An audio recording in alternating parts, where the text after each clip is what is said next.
झारखंड ऊर्जा विकास श्रमिक संघ ने बिशनपुरा पीएसएस भावनाथपुर गरवा में कार्यरत विद्युत कर्मी विनोद कुमार की आज देव कलम हॉस्पिटल में मौत को लेकर काफी आक्रोश व्यक्त करते हुए दोषी अधिकारियों के ऊपर कार्रवाई करने की मांग की है। इस संबंध में झारखंड ऊर्जा विकास श्रमिक संघ के अध्यक्ष श्री अजय राय ने बताया कि बिशनपुरा क्षेत्र के एसडीओ सुभाष प्रसाद यादव ने बिना किसी ट्रेनिंग के विनोद कुमार को काम पर रख लिया था। 12 अक्टूबर को काम के दौरान एक्सीडेंट हुआ और देव कलम हॉस्पिटल में रांची में एडमिट किया गया था।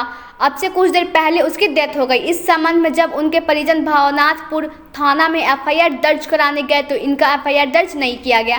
अजय राय ने बताया कि इस संबंध में हमने सुबह देवकलम हॉस्पिटल जाकर वहां के डॉक्टर से मिलकर इसके हालात के बारे में जानने का प्रयास किया। साथ ही पलामू एरिया बोर्ड के जीएम संजय कुमार और गरवा के अधीक्षक अभियंता से बात कर उचित इलाज करने की बात कही है, मगर उन लोगों की तरफ से कोई संतोषजनक पहल नहीं हो पाई।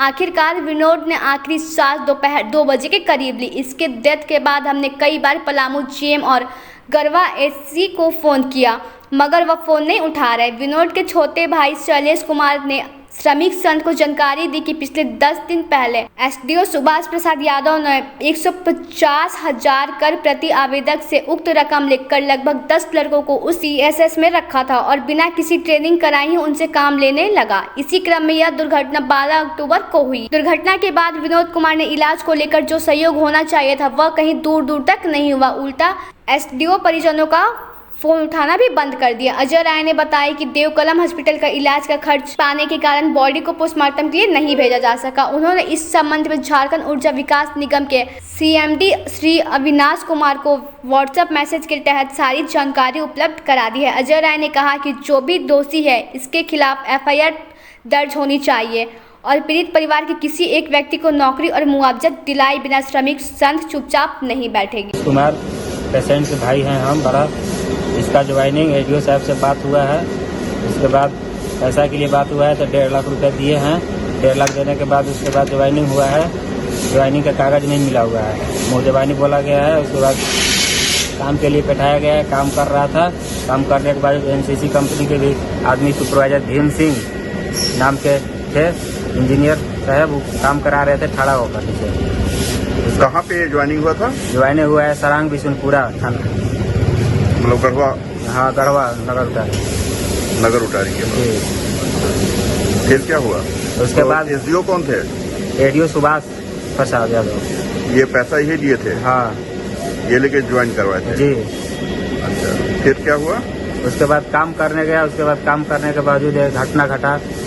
काम करने के लिए बोला कि काम कीजिए, सूच काटा हुआ है। इंजीनियर लोग बोला जो अंधोनी जान के काम किया हुआ है। लाइन उन काटा नहीं, लोग इसको चढ़ा दिया। नया था, इसको ट्रेनिंग नहीं हुआ था और डायरेक्ट काम पर चढ़ा दिया। अभी क्या हालत है? अभी हालत एकदम 90% खत्म है। 90 से 95% जल गया है। डॉक्टर के आदेश है। विभाग का कोई लोग देखने आया? विभाग के कोई लोग नहीं आया अभी तक। कोई मदद किया? कोई मदद 10-20 हजार कर रहे हैं। केवल कौन लोग किए हैं? एडीओ साहब 20-30 हजार किया। फिर एनसीसी कंपनी का किए है 25-30 हजार और पैसा 2-3 लाख रुपया लग गया। जो कि बिशनपुरा पीएसएस सरांग जो भावनाथपुर में, वहाँ पे विनोद कुमार करके जो हमारा विद्युत कर्मी था, आज से 2 दिन पहले काम के दौरान वो करंट की चपेट में आया था और आज देव कमल में उसकी डेथ हो गई। अभी इन सारी चीज़ों को लेकर के श्रमिक संघ की ओर से लगातार हम लोग सुबह में भी आए थे। उससे बकायदे हमारी बातचीत हुई थी, लेकिन जिस तरीके की घटना थी उसमें बच पाना बड़ा मुश्किल था। डॉक्टर से भी हमारी बातचीत हुई थी। अपनी ओर से जो कोशिश ये लोग कर सकते थे उन्होंने कोशिश किया। अभी लगातार जीएम और एसी से हम बात करने का प्रयास कर रहे हैं, लेकिन फोन वो लोग उठा नहीं रहे हैं। इन सारी घटना से हमने सीएमडी साहब अविनाश कुमार साहब को अवगत करा दिया है। अगर इनको न्याय नहीं मिलता है, अगर एफआईआर दर्ज नहीं होता है, क्योंकि जो एसडीओ 1.5 लाख रुपए लेकर के 8-10 लड़कों को वहां ज्वाइन कराया था, जिनको बगैर किसी ट्रेनिंग का उनको पीएसएस की ड्यूटी लगा दिया और इस तरह की घटना उसी का एक अंजाम है। हम सीधा राज्य के मुख्यमंत्री हेमंत सोरेन जी से मांग करेंगे कि इस पूरे घटना की, क्योंकि विभाग के भी वो मंत्री हैं, इस पूरे घटना की वो जांच करा करके जो दोषी पदाधिकारी हैं उस पर कार्रवाई करे, अन्यथा श्रमिक संघ चुपचाप नहीं बैठेगी। और आप समझ सकते हैं कि यहाँ एडमिट होने के बाद इसके इलाज को लेकर के विभागीय जो सहयोग मिल पाना चाहिए था वो भी नहीं मिल पाया है। तो हम लोग इस पर चुपचाप नहीं बैठेंगे, जो भी इसको लेकर के करना होगा हम लोग करेंगे।